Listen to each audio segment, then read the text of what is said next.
Hey guys, before we get into this episode, I know that you love listening to Judge by the Cover on all your favorite podcast platforms, but did you know that we are also on YouTube with full video? That's right, you can check out the full video, and that way you can see the album covers as me and Phil talk about them.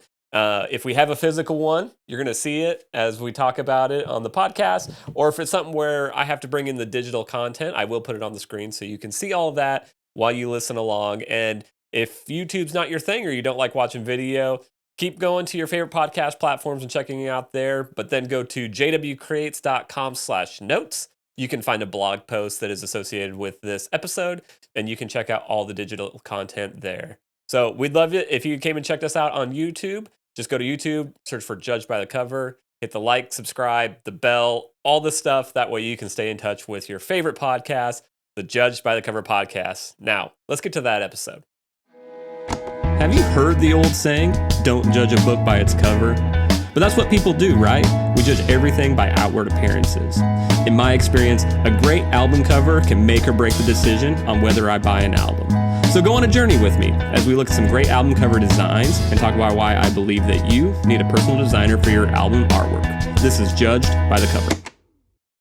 Hey guys, and welcome back to the Judged by the Cover podcast. I'm Josh. I'm Phil. And this is week 2 at Studio 148. And we are continuing our 2-part series, looking at 2 albums that are from completely different decades, but have some similarities. Right. So Back in Black, 1980, and you're the Linkin Park resident expert. When did this come out? So this album right here came out November of 2024, so 2-3 months ago at this point. Yeah, brand new. Brand new. Spanking new. But just some crazy numbers behind this album in just such a short time, which we'll talk about some of the I don't know what they call them necessarily. It's not like awards at this point, but there's just some crazy things that this album has done that I don't know many albums do. Which we'll talk about in a minute. Not to give you too much, we got to save a little bit for the actual podcast. I'm just blown away by the amount of followers, because on Spotify I always look at like a band's following, and I'm like 58 million followers on Spotify. That's a huge number. Yeah, and I know there's a lot of users on Spotify, but that's just Spotify. I would imagine that's a pretty accurate number, because Spotify is all about the stats. So I would imagine that's real time, real numbers. Yeah. So I'm really excited to talk about this one. I get to fanboy a little bit. I've been a Linkin Park fan since my adolescence. Their first 2 albums shaped my musical taste. Yeah. Yeah, there's just some really fun stuff to talk about. Real quick, for my own placement, was it radio play that you heard them, or was it Napster? What was going on? Where were we at that time? For Yeah. So Discovery. So this was high school age. So CDs were still kind of the main format. Digital was creeping in and starting to take over. Yeah. But yeah, it was in the weight room, working out, and guys bring in the Hybrid Theory CD, and it's what is this? What is that? And then the next question is, can I take this home and burn it onto my computer so I got it? So that's why you guys are all pumped, because it's that was nothing but nonstop bangers. Yeah. And so that's really what it was. Just you get the CDs, and then it's just listening to it, and it's just every song was great. Were they a ballad band at all? They kind of had a shift. So the first 2 albums were in your face, metal, heavy rock. And they did, I guess you could call In the End is kind of ballad-y. Yeah. That's still a monster track. Still song, a monster though. track. And then they kind of shifted. They never wanted to be a band that was confined to a box of who is Linkin Park. They're a little different from AC/DC in that AC/DC has one sound, and I can't believe we didn't make the joke that AC/DC has made a career out of writing the same song and making 18 albums. How many did we Brilliant. say? Yeah. Uh, 18 studio but albums. Linkin Park didn't want to be that, so they were constantly evolving, and they kind of turned into more of like an experimental rock band Hmm. and got into a little bit more electronic. So, um, I think when you get into some of those albums, they're a little bit more ballady. Yeah. Um, but Is the fan base typically male, or I mean, do they have like a both. female? Is It's it both. really? Yeah, yeah. Interesting. It's both. But before we get too far into it, let's take a quick second. Again, shout out to our boys at 148 Studios Yeah. for letting us What a great come in space. and use their space. Check out this room. Yeah, They've it's got cool. they've got the lighting. They've got the big screen here. You guys can't see it, but the camera setup is Yeah. awesome. Well, Pro it's a full gear. studio. They have a psych. You could do like a product placement shoot here. You could do like a model shoot, or Hmm. photo shoots. And and they rent out their camera gear. They'll go out in the field and shoot your commercials for you. It's a really cool pro space. Yeah, yeah, and they're top notch guys. Mm-hmm. They've been awesome to us. You know, they were even in here setting up early and sending us Yeah. pictures, getting us excited about working in the space. So Yeah. shout out to Daniel, who's on Thank the other you. side of the door. This is a really cool space. So Yeah. before we jump into the meat of the episode, let's take a minute to thank the sponsors of today's show, and we will be right back to dive into Linkin Park from Zero. Awesome. Judged by the Cover is brought to you by JW Creates. JW Creates is your local graphic design source that specializes in cover art, logos, and websites for bands, musicians, podcasters, small business, and solo entrepreneurs. I love to hear your story and to help bring it to life through the art of graphic design. To learn more and connect with me, go to jwcreates.com, check out my work, and use the form at the bottom to tell me more about your project. Let's work together to bring your story to life through the art of graphic design. Hey guys, we want to take a minute and say a huge thank you to our new friends over at 148 Studios and 148 Films right here in Chattanooga. 148 Films is your local professional film studio. They have a whole professional studio for the film side. They also have the tools and the crew to go into the field, to your office, to your space, to create professional content for you and your business. They also have an amazing podcast studio. So, what you're seeing in this episode, this is 148 Studios podcast room. So, they have professional lighting, they have professional cameras. Daniel was the man. He took care of us and made sure everything was right. So, if you are a local podcaster, if you're a content creator, if you're a business and you're needing help creating content, whether that's video or through podcasts, check out 148films.com or hit them up on Facebook and Instagram. That's by searching 148 Films. On Instagram, it's 148 underscore films. Check them out. See their amazing work. Go work with them. I promise you it'll be an amazing experience. And let them know that the guys from Judged by the Cover say hey. So, Linkin Park from Zero.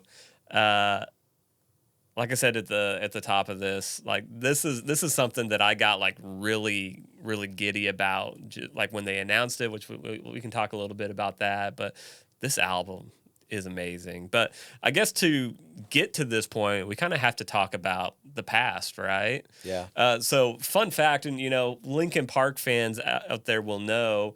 But do you know what the one of the ties of this name from Zero? Do you know what this ties back to as far as the band goes?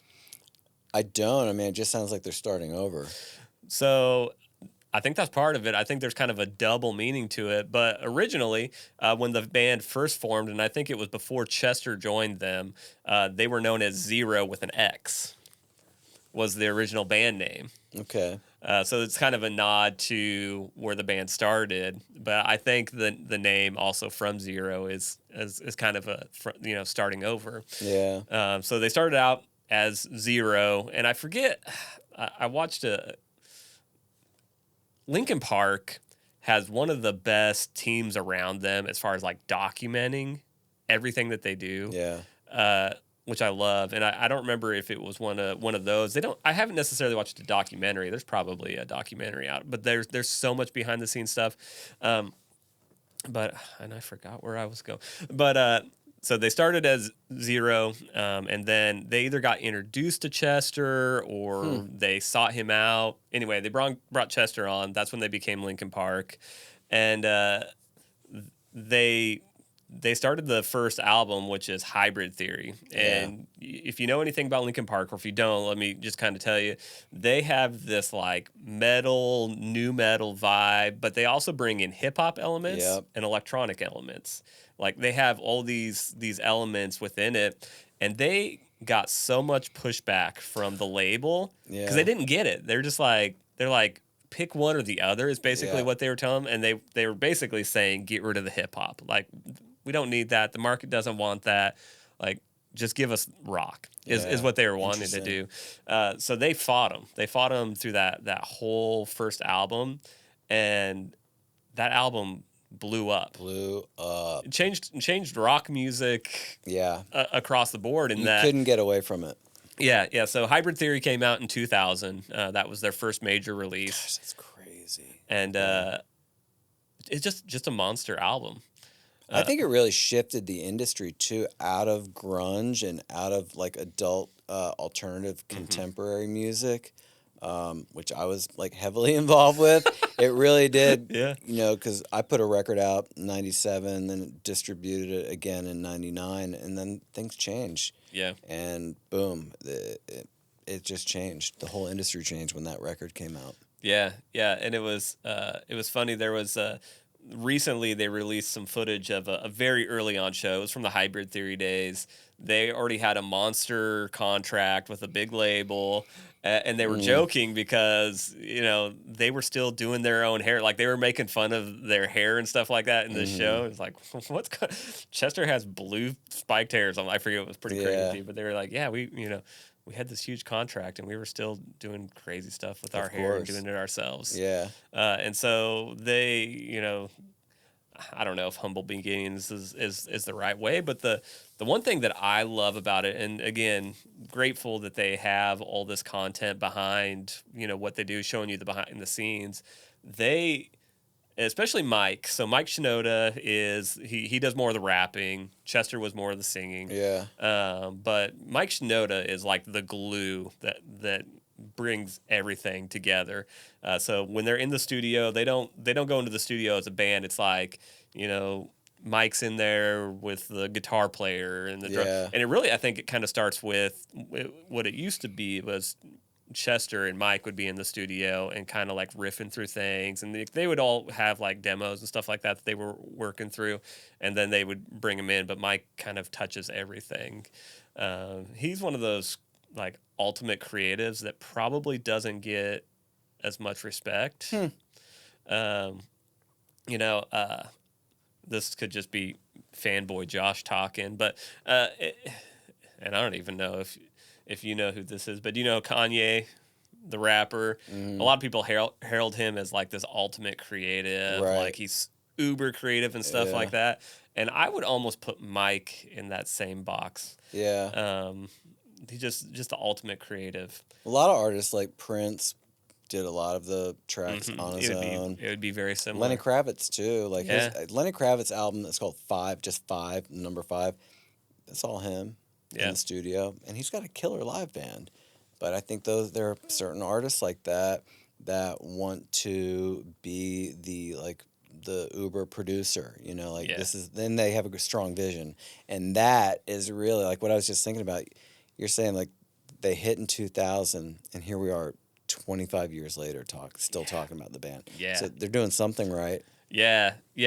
So not to, get too into the weeds with a lot of it. Their first two albums, Hybrid Theory and Meteora, Yeah. monster albums. It gains them like not just a huge audience here, like a global audience.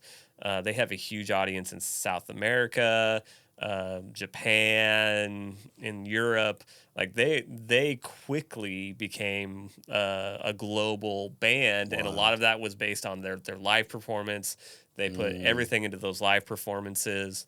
Um, one of my one of my favorite things that they put out, they did a live album. It's live in Dallas, and it was right after I think it was right after Meteora came out, and man, the way, I mean, huge festival, huge crowd, and just the Yeah. way that like they moved that crowd Mm-hmm.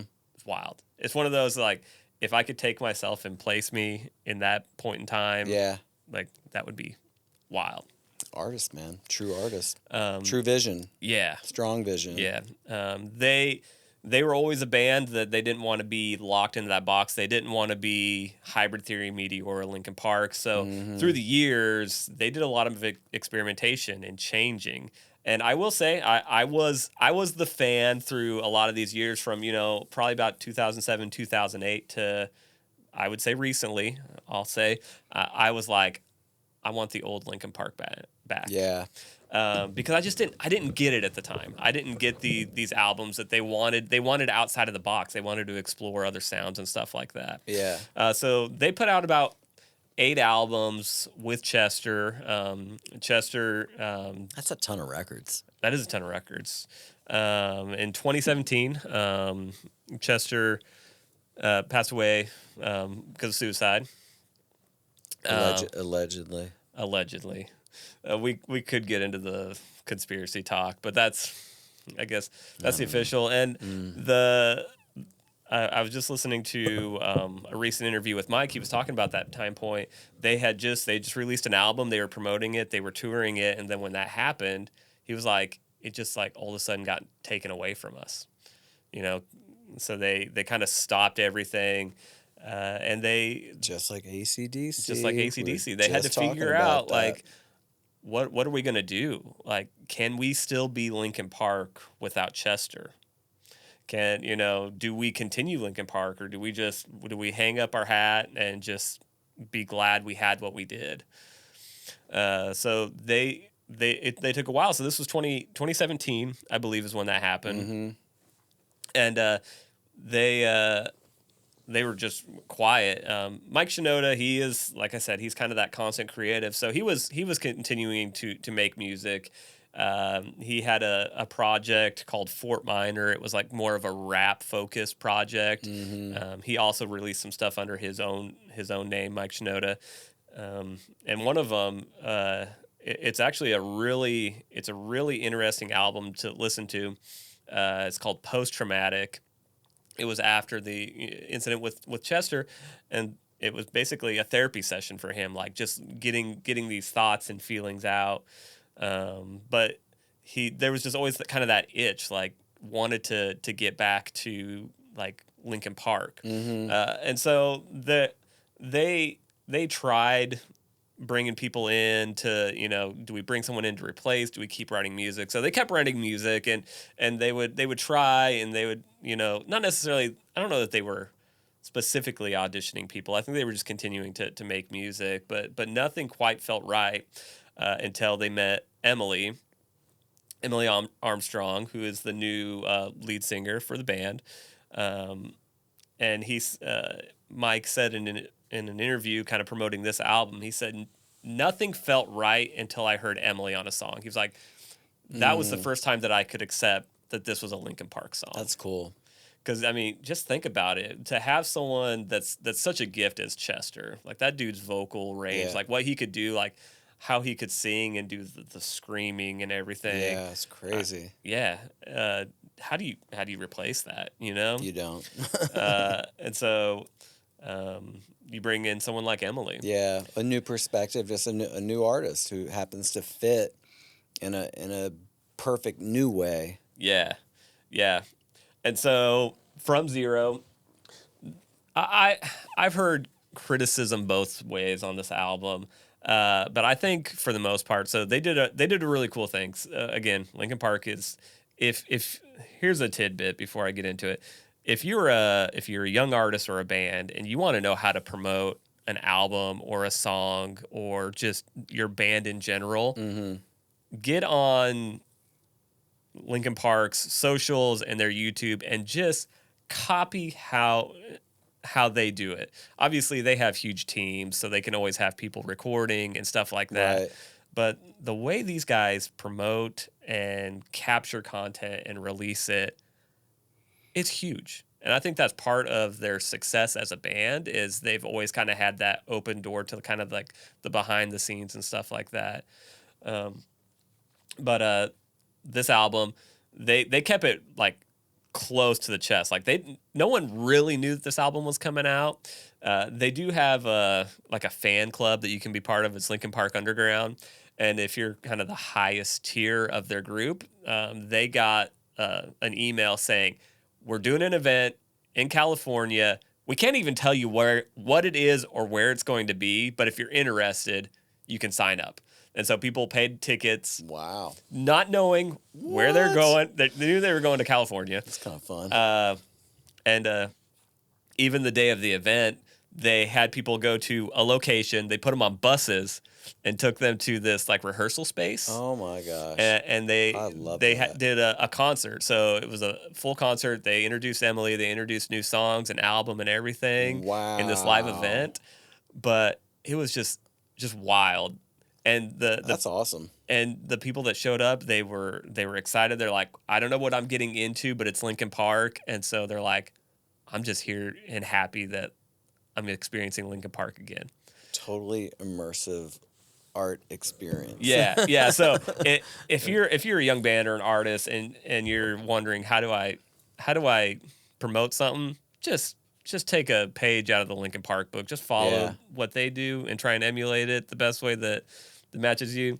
So that's how they promoted this. Basically, they came out and it was Emily came out and they started with the lead single off of this, which is called "The Emptiness Machine." That was kind of what they started that concert off with, and it was cool. They did it as a Facebook Live, so even if you weren't there, you got to watch the whole concert through Facebook really and stuff fun. like that. Yeah. Just amazing, and it made me so excited that day they also dropped that pre-orders and everything. I pre-ordered this album. Yeah. The day that they announced it, I'm a music lover. I love music. I have pre-ordered music digitally through like iTunes or something like that. But I've never once, the day that something was released, did a pre-order of a physical. So that was pretty exciting for me. Hey, you love the artist. Yeah. They're like a visual art. They're a visual artist. They captured the whole experiential thing. I love what you said about the mystery of like you don't know where you're going, but you're gonna hop on a bus. You're going to some location. I mean, they really they know how to treat their fans. Yeah, and that's again, they have one of the best teams. I would almost say maybe on par with like a Taylor Swift. I don't even know who else you like compare this to. Just the impact that they have, not just here but like worldwide. Yeah. And before we get into the cover, this is a podcast about cover art, so we are going to talk about it. There's some really cool stuff going on there. Yeah, it is an interesting cover. But when this dropped, so they announced it in September. They had 4 singles that they released, and then it came out in November. When it came out, came out number 2 in the U.S., and I forgot to look to see who was number 1, but number 2 in the U.S., but it was number 1 in 12 countries. God, that's wild. And then the following week, so the week of November 30th, I think it may have been 2 weeks. Regardless, 2 weeks after, this is it's a 10-song CD. There is one. There's a intro. Yeah, which is wild. 10 songs. All 10 songs were in the top 10 of the Billboard 100 hard rock chart.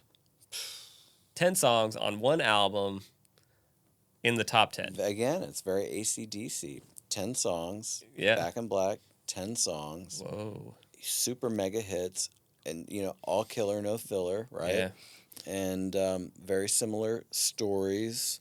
You're talking about AC/DC like 40 plus years after like their inception, and you're talking about this band 25 years since they. I mean, it's really cool to have what are now like legacy artists. Yeah, and I don't know that this album's ever going to be a hybrid theory or a Meteora, but I think when it comes to like numbers and just sheer impact from that side of things, I think this is also going to be very similar to that Back in Black album. That I could see this maybe being one of their biggest albums from like a numbers Yeah, standpoint.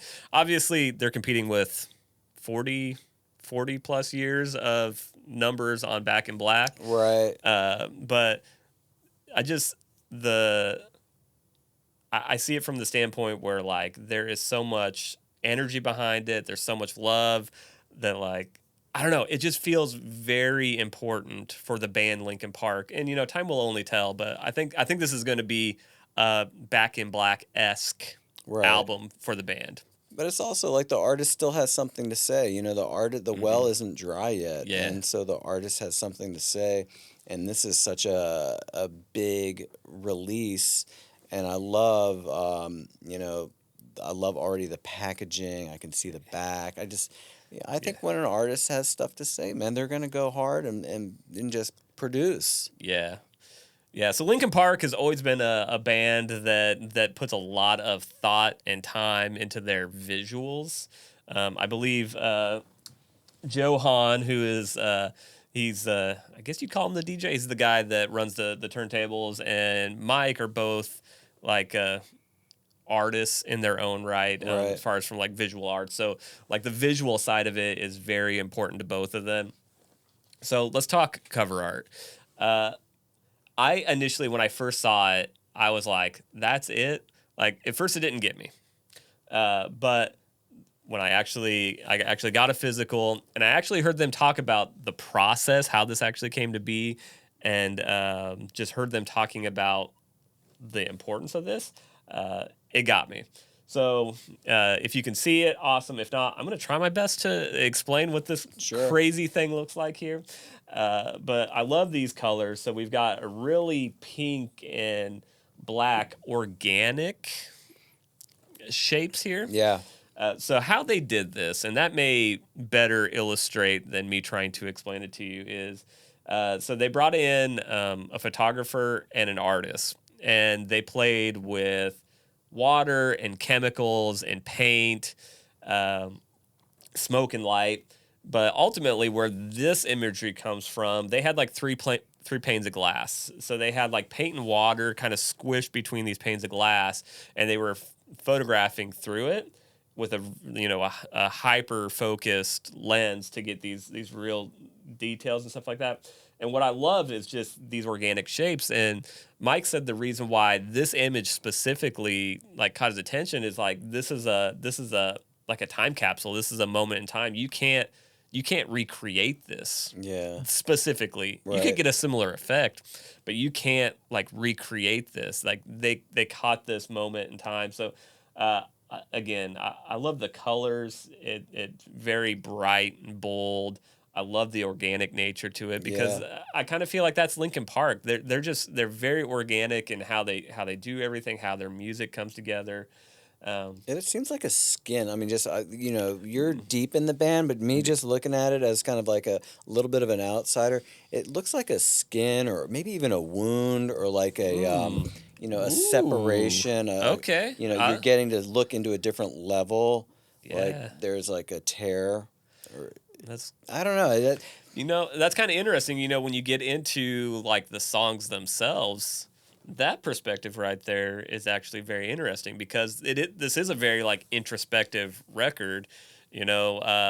The emptiness machine and casualty and two face, like these songs are kind of about like deep hurt. Whether Yeah. it's from a person or situation or whatever.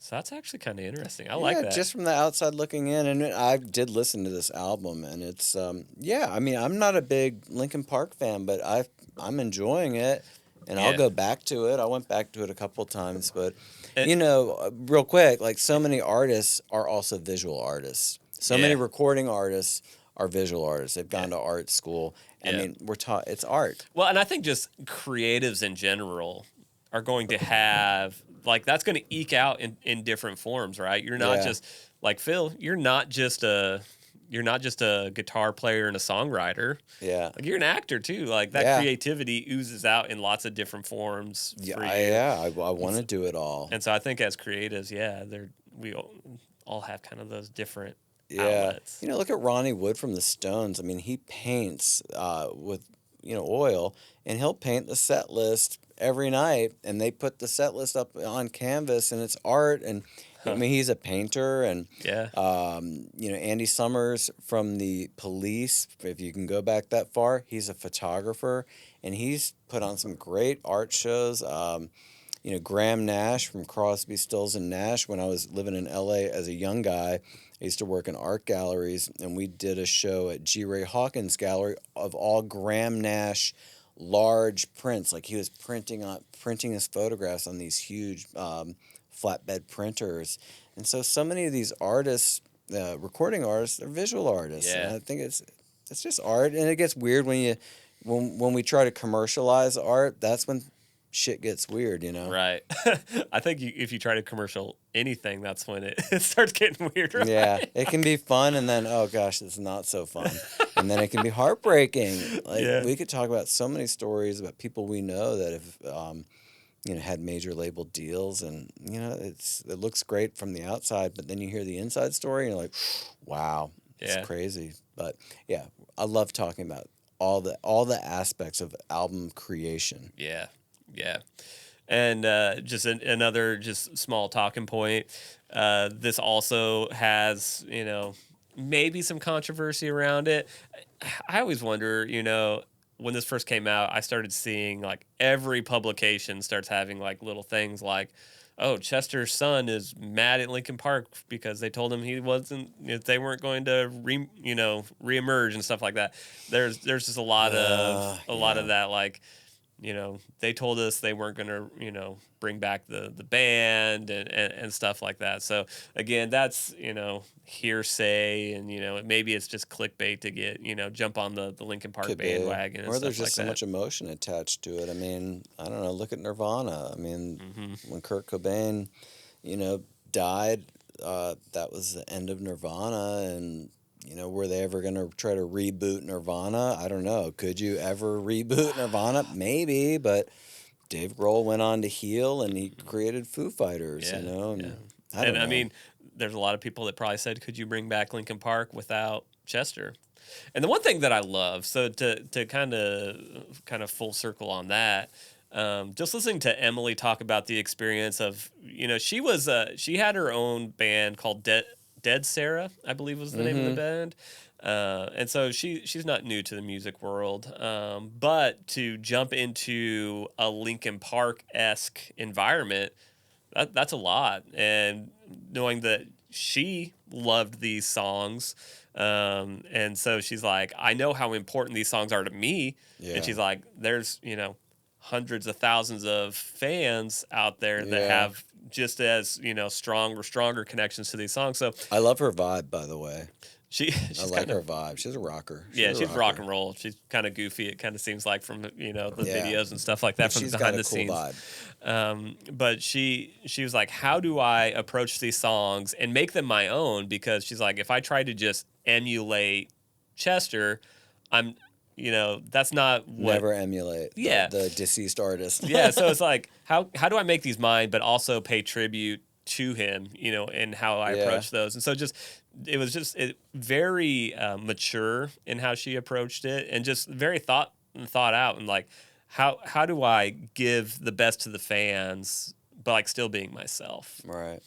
And it's really cool that they also just gave her the freedom to do that. And then when it came to the songwriting and stuff like that, like, Mike has a hand in everything, and he does a lot of the writing too. But I mean, I don't know a lot about her past and stuff like that, but from what I know, I do feel like there's a lot of her in these lyrics too. And it's also, how are you serving the song? Like, I think what you were just talking about, it all distills down to the songwriting too. Okay, Yeah. right. So all these album art is maybe the secondary, but it starts with the creation of the song. And how when you're in the studio, at least from my experience, you have all these options to bring in different sounds or different voices, and you're like, well, how does that serve the song? And Yeah. is it really benefiting the song, or are you Mhm. just putting on a bunch of overdubs, like, Yeah. to decorate a tree excessively? And it's like, I don't know. It's like, how do you serve the song? Yeah, and I think all creativity kind of boils down to having a lot of the same elements. And when it comes to the graphic design side, they say that a design's not perfect. By the more stuff you add to it, Mm-hmm. it's how much can you take away from it, and it's Yeah. still either have the same story or the same life or bring the same message. So I think it's the same with music. Like you could throw all this production and junk on it, but like what how how much can you take away with it and still have Yeah. the core of what it And is? also, I think part of the process too is an ongoing process. Is how do the fans react to the final product? Yeah, yeah. I think overall, from what I hear when I talk to people that like Linkin Park, that I think it's overall positive. And really, this album has everything you want from a Linkin Park album. It's got the riffs, like you want the riffs, you want that hip hop rock, kind of vibe to it. It's got the electronic elements and just a range of vocals and stuff like that. She definitely doesn't have the range that Chester did, but I love the energy she brings to the band. Like Oh, big it enter, huge. it's Linkin Park. Yeah. Obviously, do I miss Chester and love Linkin Park with Chester? Heck yeah. Yeah. Never gonna say that I don't, but uh, as a creative myself and just knowing like when you still have that itch and you want it to come out, for them to be able to continue on and put it on an album. And I was just telling Phil during the break that there are some songs that are still on my playlist, but I went through this album front to back, and it's one of those albums. I think it's about 30 minutes long, give or take. But when you hit the end of it, it's like, oh, it's over. Yeah. And I can't tell you how many times that this album was just on repeat because of that fact. Where it's just like I want to keep listening to it. So front to back, fantastic album. There's only one song that I would maybe say I could take or leave, Mm. but just overall, it's everything you want in a Linkin Park album. And honestly, the last two songs on the album are the best songs. Oh wow. So Okay. that's I Give You Everything I Have and Good Things Go. Probably the two best songs on the album. That first one it's just straight up Linkin Park energy, screaming, everything. Yeah. And then the second one's just a very introspective song. I love it. And obviously they're on tour this year. Yeah, yeah. So they are currently on tour. I'm going to see them in August in Nashville. Love it. I'm pretty stoked Wow. about that. Yeah. But yeah, on tour right now. Their stage setup, again, if you even just kind of remotely like Linkin Park, go to their YouTube page and just go through their uh, documentation of like this whole process for this album and their tour and stuff like that. Check out the stage design. Stage design is amazing. They were talking about it. I think they call it in the round. Yeah. So like you're floating in the middle Yep. and you have the space all around it for kind of the Oh, floor. that's cool. Uh, it's amazing. It's cool stage setup. Again, their visuals and stuff like that are top notch. It's They're a huge band. huge, Huge band. huge band. And what's really cool, and this may be a cool place to kind of start wrapping it up. I've never thought about a band in this way. Especially a band of their caliber. Mm-hmm. When Mike was talking about them getting back together, he was talking about all the people that a band like Linkin Park touches. Like you've got all the road crew, and some of their road crew has been with them since the first album, God, the first tour, That's wild. and all the people at the record label and stuff like that. Yeah. Like there's a lot of people who, don't have a job if Linkin Park's not touring. You know what I mean? Yeah. And so it's really cool to hear him talk about like he's like it's like a family reunion. It was like, getting to bring back these people into our lives to experience this thing together again. And I was just like, man, I never really think about all the lives that a band can touch once you hit a certain level. Yeah. And the fact Yep. that they appreciate that and value that, I think just goes to, show kind of the Good people. character of this band.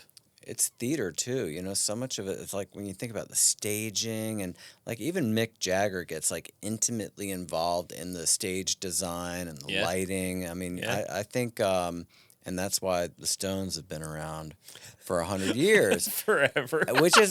which I think is great. And especially, like as I get older, sometimes you think, like I remember being in a band in New York City and, going to the different labels. And I had one label, I think I was like 24 years old.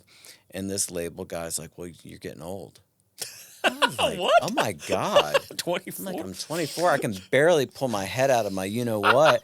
And now I'm My all of a brain's not sudden, even formed. yeah, because they do want that young, and I get it. They Yeah, want young right. people, but it's like, and then at the age I'm at, it's like, then I don't care. I'm still an artist. Yeah. And if I was the well was dry, I wouldn't be doing like my project that I'm doing with you right now. Yeah. Like putting out stuff from the vault that's never been released. I Yeah. don't know, man. It's like you're never too old Never too old. to do a reboot, Yeah. to renew, rejuvenate, and reproduce. Yeah. Yeah. And I think this is really cool. So to kind of, bring these two together, Back in Black and Linkin Park, I love that this is an example of two bands that, the biggest tragedy you can imagine, losing your lead singer, and then like, what do you do?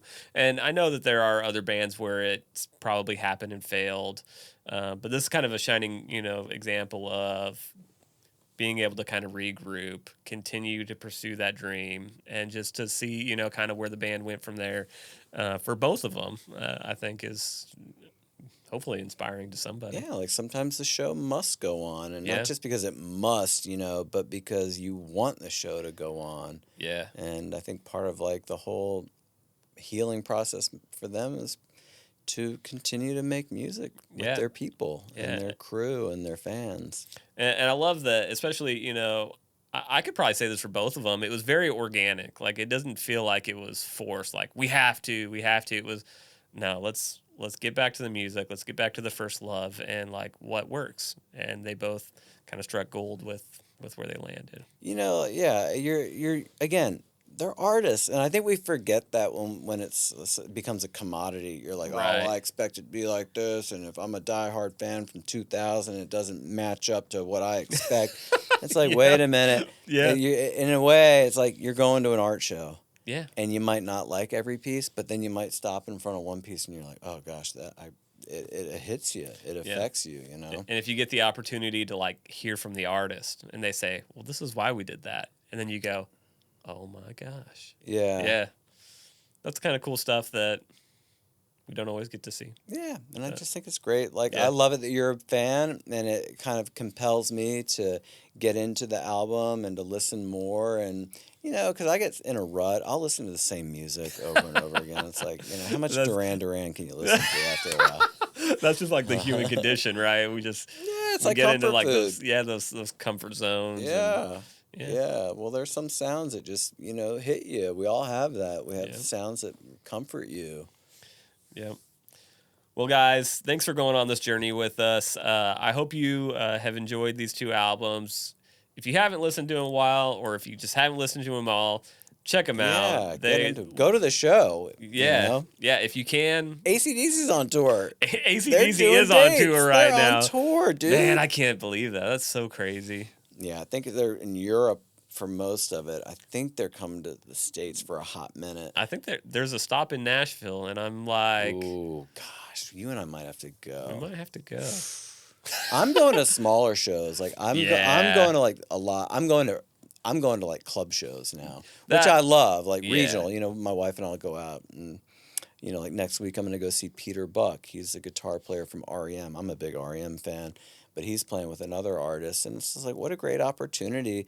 $20 ticket, like Yeah. that's my vibe right now. Yeah, Going to yeah. the small shows. And I think that's an interesting topic that we may have to touch base on, is like these big shows versus like these smaller shows, like Yeah. the differences. And emerging artists, I was all into Logan Crosby, his Yeah. 2019 album. He's Yeah. great, and I love going out and you get to meet the artist.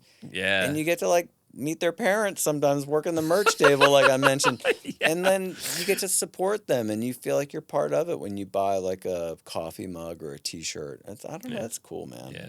Yeah. Well, before we get too deep down a rabbit hole, thank you guys for checking this out. If you have likes, comments, whatever, hit us up. That's info@jwcrates.com. You can send me an email. You can also hit like and subscribe and do all the fun stuff. Please, that would be awesome. That way you always know when these things come up. Because hopefully we've got more content coming to you a lot quicker than we did last year. Yeah. You can also follow us on social. That's at JDub Creates. That's on Instagram and Facebook. And if you want to work with me, I would love to hear about your project. That's jwcreates.com. Connect with me there. Check out my work. I love bringing, whether it's a song or branding or your website to life, bring these thoughts and ideas into like a digital asset for you. So love to hear about it. Would love to work with you. But that's all the sales pitch I've got. Again, thank you guys. This is a lot of fun for me talking about two of my favorite albums and getting to learn some from my brother Phil here. And hopefully you learned something too. But with that, we say thank you for checking out this 2-part series, and we will catch you on the next one. See you guys. See ya.